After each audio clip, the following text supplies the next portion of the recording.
আমরা ওই বাসরাতে এই বিড়ালটা মেরেছি, মেরে বলছি যে নো, ৭১ ইজ আওয়ার রুট। চুপ্পু হচ্ছে গাত্রদাহ। চুপ্পু কেন্দ্রিক যে বিরোধিতা সেটা হলো ওই যে ৭১কে উপড়ে ফেলার যে প্রচেষ্টা, সেটা সফল হতে না পারার প্রথম একমাত্র কারণ হচ্ছে সেটা যেহেতু সহযোগিতা করি ওনাকে, এটা হলো গাত্রদাহ আর কি।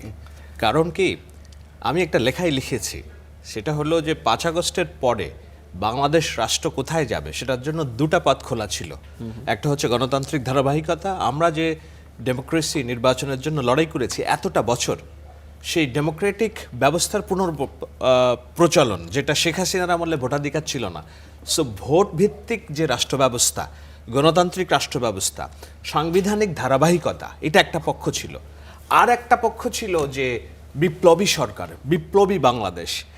কিন্তু বিপ্লব হয় ২ বছর, ১ বছরের আন্দোলনে বিপ্লব হয় না। বিপ্লব হয় ১৭, ১৮, ২০, ২৫, ৪০ বছর ধরে চলা একটা সশস্ত্র সংগ্রামের মধ্য দিয়ে, যেটা আপনি বলতে পারেন রুশ বিপ্লব, ফরাসি বিপ্লব, ইরানি বিপ্লব, এমনকি চৈনিক বিপ্লব। সেইটার মধ্যে দিয়ে কি হয়, একটা প্রচলিত রাষ্ট্র কাঠামো, সরকার ব্যবস্থাকে উপড়ে ফেলে নতুন একটা সরকার প্রতিষ্ঠিত হয়, তাই তো? আমরা তো উপরে ফেলিনি। আমরা তো আমি শেষ করি।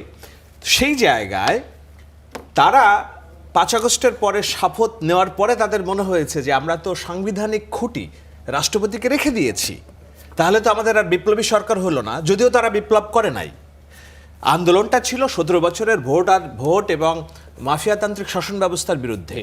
আমি শেষ করি মনির, এটা খুবই গুরুত্বপূর্ণ বিষয়। তো এখন সেই বিপ্লব যদি হয়, তাহলে তারা কি চেয়েছে? ৭১কে নির্মূল করতে চেয়েছে বাংলাদেশ। তারা মনে করেছে যে শেখ হাসিনা যেহেতু গিয়েছে, ৭১ চলে গিয়েছে, সুতরাং তারা কিন্তু প্রথমেই ২৪-এর সাথে ৭১কে মুখোমুখি দাঁড় করিয়েছে। আমরা ওই বাসরাতে এই বিড়ালটা মেরেছি, মেরে বলছি যে নো, ৭১ ইজ আওয়ার রুট। ২৪ আমাদের অনন্য অর্জন, আমাদের সবচেয়ে বড় অর্জন, কিন্তু তুমি ৭১কে রিপ্লেস করতে পারবে না। সে ৭১কে রিপ্লেস করার জন্য ২৪কে সামনে নিয়ে আসার যে তাড়না, সেইটার একটা কথ্য ভাষা হলো বিপ্লবী সরকার। এই বিপ্লবী সরকার হতে গেলে চুপ্পুকে ফেলে দিতে হবে, নাহলে আমার শেষ সাংবিধানিক খুঁটিটা থাকবে না।